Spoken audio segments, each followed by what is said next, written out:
people una there una be una welcome back again to another ogbonge update. Una know as dey be, make una like this video, share, comment at the same time. Follow me on my Facebook page as Baba K TV. Subscribe to my YouTube channel and press the bell notification so that anytime when I drop your video, you go be the first person to see am one time. Alright, as you do that, I pray may God kindly bless you. Amen. Oh yeah, now make we enter the story wey carry us coming my people no time. I beg my people, first of all, make una check out this matter where they happen. So where I just want to show now of this girl, whether we will call this girl now winch or waiting, we go need to call now. Make una check out this video where they show now. So this girl just carry herself enter this big supermarket, and I say this thing they happen for Port Harcourt.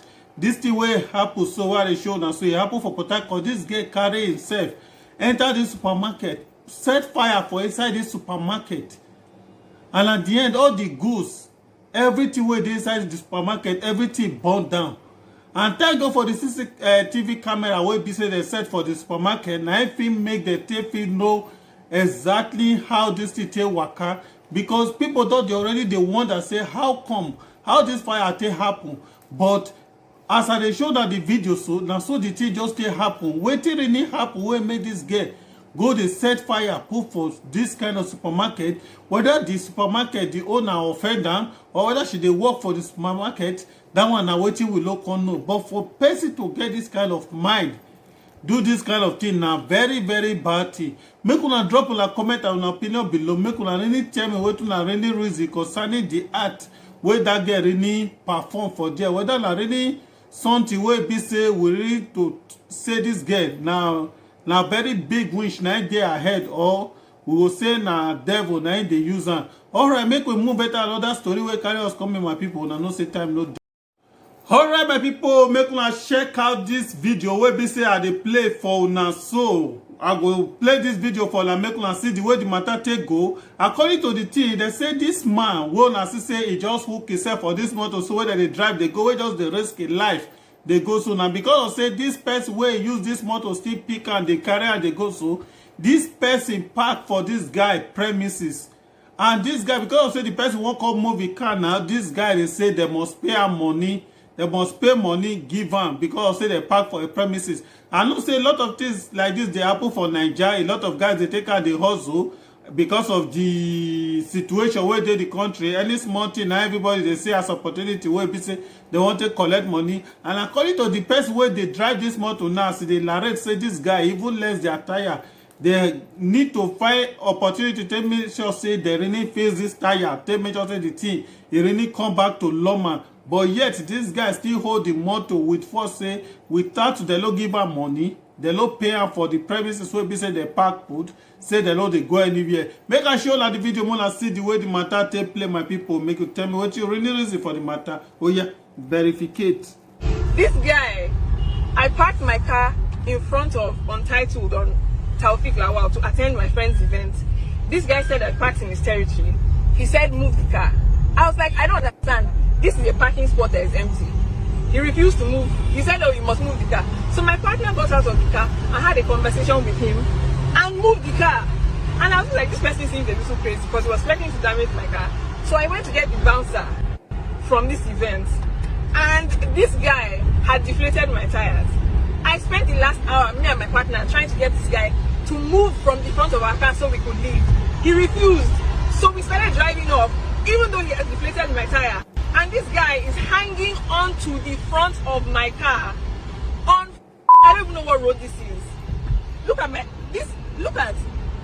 this guy has deflated my, he's hanging onto my bonnet. Sure, I don't see the way the matter take place. So my people, I dey imagine, first of all, they imagine wetin this guy really say, wey be say they risk his life because of this thing, wey be say it just happen. So because of say person park for your premises, you can't dey risk your life just because of say you won't collect money from the person hand. And for me, I don't even believe say the money wey this guy they expect from those people, you no go even fit pass like 500 naira or 1,000 naira, wey be say just dey risk a life. So just imagine the speed where those people they take.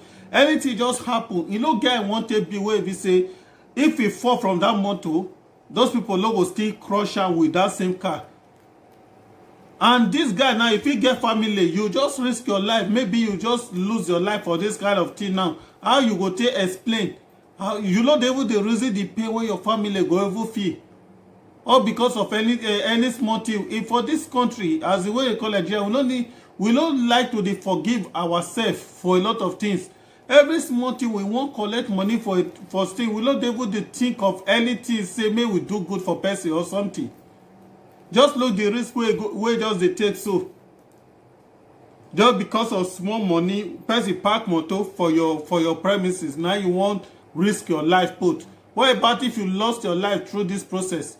You go collect the money for heaven or even for fire. Only God know where you go belong to. Because for you to get this kind of mind because of money, they do this kind of thing. That's me. This same guy, he really get one kind bad mind. I beg my people, make una drop una comment and opinion below. Make una tell me what una really reason concerning that video where I just dey show una so. Make you tell me what you yourself, the contribution wey you get for the matter. Make we enter another story wey carry us come here. Una no say time no dey. This life, my people, make una try dey enjoy una self once. E no mean say you go must get the whole money before you go enjoy your life. Wetin really matter for this life na for you to just be happy with the little thing wey you get. Make una check out our brother wey they call Eric Song. The way this guy take carry full chicken wey just dey enjoy himself because time no dey. Na the one wey you eat put for your body na be your own. Make una check out the video, make una see the way the matter take be. And I believe say the thing they really dey take out, dey motivate people. And I know say some people go dey blouse and say this thing wey they do na foolish things. My guy, anything wey dey make you happy, make you do am. Shey you dey feel me? So because this life, like as they talk and say, the life is too short. Despite say nobody measure the life to know how e short, how e take long reach. But people they already talk and say the life is too short. Because of that, you need to enjoy yourself. So our brother dey try to enjoy himself. Even me myself, no be say person too get the money like that, but once still take yourself out with the need to where you get. Even those people you dey reason say they get, you dey reason say they get, no be say they really get, but they try to use the little one wey they get to make themselves happy. Now that happiness na be the rich where you reach. That happiness na be the rich where you reach for yourself. Shey you dey feel me? So try to make yourself happy, just like the way this our brother still dey enjoy himself with his chicken. So may you still try to enjoy yourself like that. So before I end this video, my people, make una check out this video wey be say I wan play for una. So this pastor, they say they do a birthday, but the way they think they come, they do some kind of things for this church of nowadays. And they imagine the lesson where all those people they really they pass to people, to the public, wey be say house una call the house of God. This kind of things they happen. Say as boys they spray money anyhow like any other thing. And most of those boys wey they spray this money, this pastor no say him himself deep down in mind no say he no know the source of the income of those people. But and they throw the giver in the cash, they throw the giver in the cash. This thing they happen for altar. And let's say some people go say, mind your business, like everybody get in life, don't judge all those stuff. But some kind of things the way they happen. Wey be say if you dey involve God for something, let that thing dey clean. No be say you go dey involve God for something just because of your own benefit. Do it in a holy spirit, in a spirit whereby you go feel impart that kind of thing in another people wey no go take condemn them. Another big Cubana matter now don dey happen for inside church. Shey you dey feel me? So this thing na just a poster make una see the way the matter take be. Make una really tell me whether in your own opinion whether this thing really makes sense or not. Just give your own opinion whether this thing really makes sense. If it makes sense to you, for me, it don't really make sense to dey showcase money like this for inside church wey be say na place of worship. If this thing won't happen, you as a pastor, nobody stop you from celebrating your birthday, but at least you fit take and go your house and spread this kind of money for you. Is it dey very more mature that this kind of thing dey happen for inside church. Most of those native doctors wey they don graduate comot for native doctor because of say they no say money no too dey, they come go cover their native doctor put for church, say na church pastor na they come be. And many of them, before you see boys they come dey show love to person wey they say be man of God, you go don do one or two things for those boys wey be say they don for inside take make money, wey be say they can't show this kind of love to this pastor. No be any other thing, because some other church members dey there wey be say they no get the boldness take through that kind of money. All right, my people, thank you very much for watching this video from the beginning to the end. Comment your opinion below and tell me what you really reason concerning the video where I just show you. So thank you very much. At the same time, make you like this video, share, comment, subscribe to my YouTube channel, follow me on my Facebook, press the bell notification so that anytime when I drop new video, you will be the first person to see at one time. All right, my people, God bless you as you kindly do that until I see you again in my next video. Peace out.